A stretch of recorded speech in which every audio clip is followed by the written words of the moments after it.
Are you a peacemaker? Conflict is easy. Working for peace is hard. Is it worth it? Well, Jesus said, work for peace.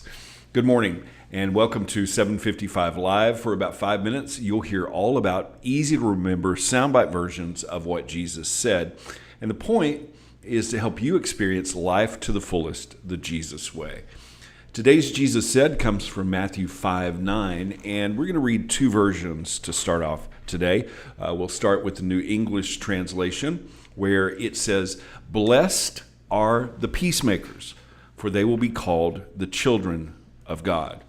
And then the New Living Translation says, "God blesses those who work for peace, for they will be called the children of God." Now, this is from the Beatitudes in Matthew 5, which I like to call the Be Happies. These are the keys to the kingdom. The meaning behind all of these starts with the phrase blessed, which means prosperous, happy. And this particular one, happy are the peacemakers, those who work for peace. Peace takes work. It's really easy to make chaos. It's easy, as some say, to stir the pot, to be angry, to be bitter. That's easy. But peace takes work. My dad used to say, in every situation, you have two buckets. A bucket of gasoline that you can pour on the fire, or a bucket of water that you can put the fire out. Working for peace requires doing something different than just what the world does. And sometimes it's putting the fire out. Proverbs tells us how we do that. Proverbs 26:20 says, "Fire goes out without wood, and quarrels disappear when gossip stops." The question we need to ask ourselves, are we working for peace? Are we making it better or making it worse? And sometimes it's just not fighting back. Sometimes it's just not getting involved in the gossip, and that will help the quarrels disappear. Working for peace is something that requires doing something different, but many times we just go with what's easier. Walking away offended is easy. Anybody can do that. Gossip is easy. Anybody can do that. Being angry is easy. Even, a baby can do that. But reconciliation is hard. But it's not up to us. We have help.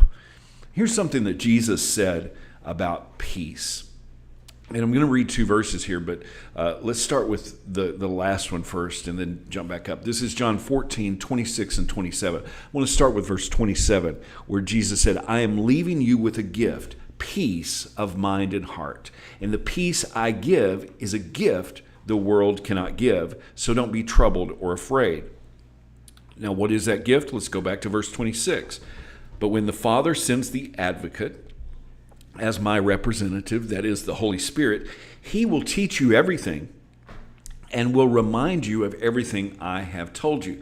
And that's the context that Jesus says, "I'm leaving you with a gift, the gift of peace." That gift is the Holy Spirit, and the Holy Spirit is teaching us to remember everything that Jesus said to do.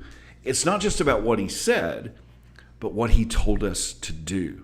And that's where the peace is. And that's where we can actually make peace. Matthew 18 is a formula for how to make peace among believers, the 3 steps of reconciliation. And Paul tells us that there is work involved here and that we should be involved in making peace. Romans 12:18, he says, "If possible, so far as it depends on you, live peaceably with all people," with those we disagree with our enemies. In every situation, we have two buckets. We can either pour wood on the fire or we can pour the water of peace. And blessed, happy are the children of God because we are the peacemakers. We are the ones working for peace. Jesus said, work for peace. How can you put that into action today? Thank you so much for listening. If this is meaningful to you, it really does mean a lot. If you like it, if you share it, if you comment, the support really, really helps. And I really appreciate you. I hope that you have an amazing day, and I hope that this time together has helped you live life to the fullest, the Jesus way.